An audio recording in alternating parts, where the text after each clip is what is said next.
So apparently on the back of this DVD cover it says that this movie is, quote, an action-packed adventure that's fun for the whole family.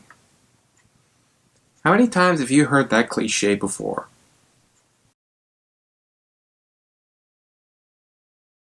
Hello there. Today in this video I'm going to be reviewing the Sonic 2020 movie, Sonic the Hedgehog. I've been waiting a long time to see this, and now I'm going to review it. So in this movie, Sonic the Hedgehog is stuck on Earth because he has to hide his powers from bad guys on his own world. Now he's just running around on Earth, hiding, trying to protect his power of super speed, and then suddenly while he's running around and somewhere in a baseball field, he knocks out the power grid. That attracts the attention of Dr. Robotnik, played by Jim Carrey, and now he has to run away to San Francisco because he dropped some rings through a portal and it landed on a building, and he has to go get them with the help of a police officer. That's basically my summary of the movie. Now, in order to review this movie properly, I cannot go on without mentioning the history of Sonic's design in the movie, because I think that's important when looking at this movie. I remember watching the first trailer and thinking that the first design of Sonic was okay. It's not the best. That's how I saw it, because when I watched the trailer, I expected a Sonic that was not exactly faithful to the video games. I expected something that would kind of look like a more realistic hedgehog, and if that was the goal of Paramount when they made the first Sonic, then I think they succeeded. Problem is, it sucked. The design was terrible. I completely agree with the notion that it was scary. Now I look at it and I say, it's dead. It looks lifeless. Because the first Sonic, I think its biggest problem was that it doesn't have eyebrows. And without eyebrows, it can't express itself. So whether the first Sonic design, whether he has his mouth open or closed, it still looks like he's making the exact same expression, which is like, meow? That's basically how I see the first Sonic. The second design, I was totally like, yes, this is much better. Not exactly like 100% like the games, but again, you have to expect that because this is a movie adaptation of the games. This is not going to be 100% like the Sonic games.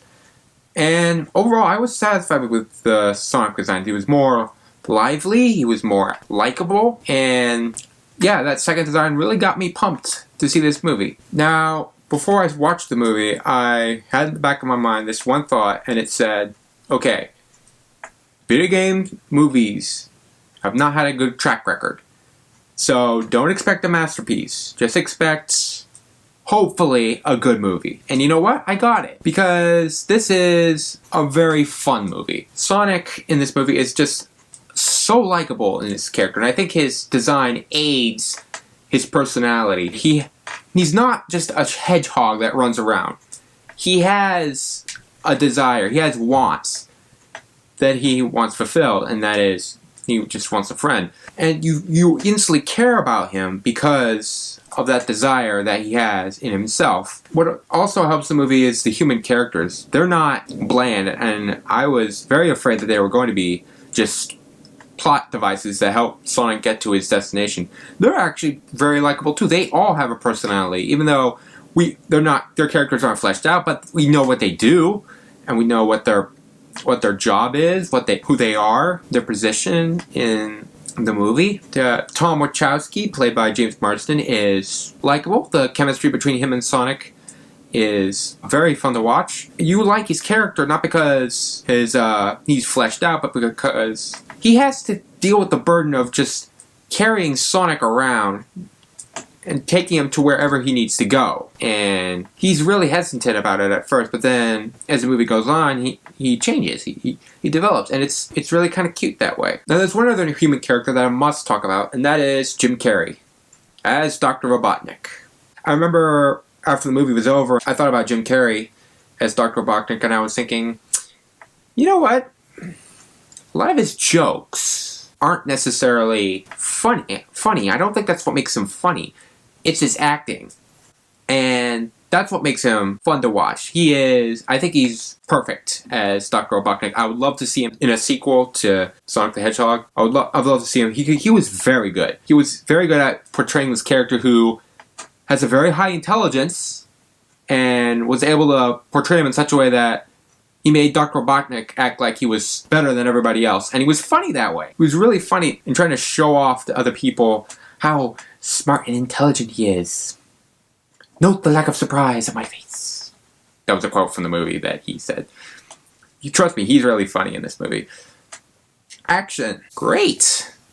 You got to expect that when it comes to Sonic games. If you've ever played a Sonic game, you have to expect action because it's Sonic versus Dr. Eggman, or Robotnik as he was called in the older games, in the 1991 games and all the other Genesis and other titles like that. Yeah, the action is pretty fun. It's not always concentrated on Sonic and Robotnik. There's a bar scene that was enjoyable to watch. It's nice to know that they didn't concentrate all the action and the intense moments on just Sonic versus Dr. Robotnik. They kind of fleshed it out a little bit. Every moment where Sonic fights Dr. Robotnik and to keep him from getting his super speed powers is great.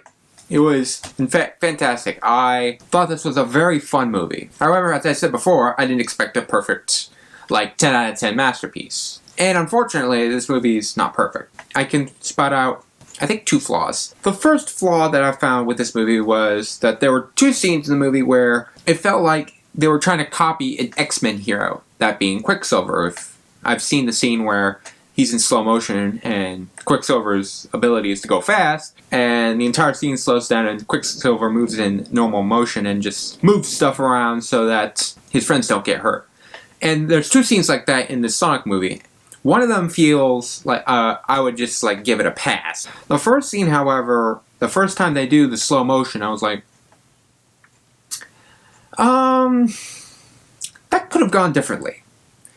And I thought it was like an obvious ripoff of the X-Men movies with Quicksilver, and I thought that was just like a missed opportunity.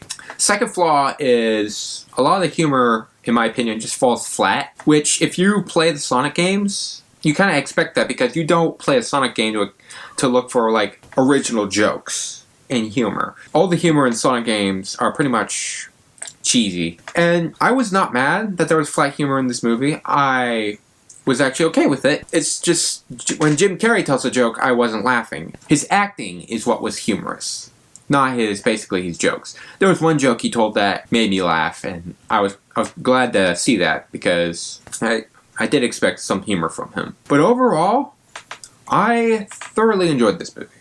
I think it's very fun. If you're a Sonic fan, I think you're going to enjoy this. If you're not a Sonic fan, well, I'll leave that up to you.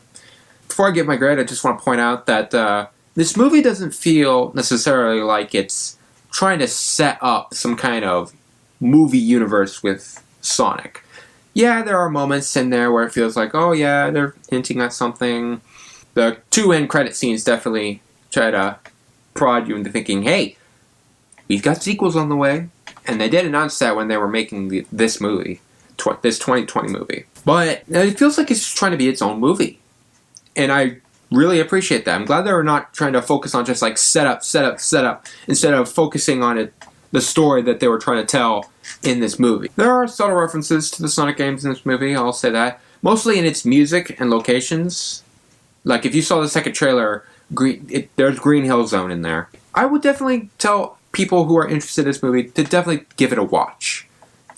Especially if you like Sonic. This is a good example of what a video game movie should be. I'll say that. So, on a scale of 1 to 10, I'm going to give this movie a 9. So if you haven't seen this movie yet, and if you've already watched the trailers, I feel sorry for you because I recall the trailers after watching this movie. It's like, oh my goodness, there is spoiler material in those trailers. So, if you've seen the movie trailers, be careful because there's a lot of stuff in the trailers that might give away a little bit of the plot that's important in the movie. I encourage everyone who's a fan of Sonic or not a fan of Sonic to check it out. I hope you enjoyed this video. If you did, please leave a like. The best way to support the channel is to hit the subscribe button. I would encourage you to do so. And I'll see you guys in my next movie review. I'm probably going to review the next movie that I mentioned in that birthday video teaser. The one under Sonic the Hedgehog. But anyway, hope you enjoyed this video. Thank you for watching.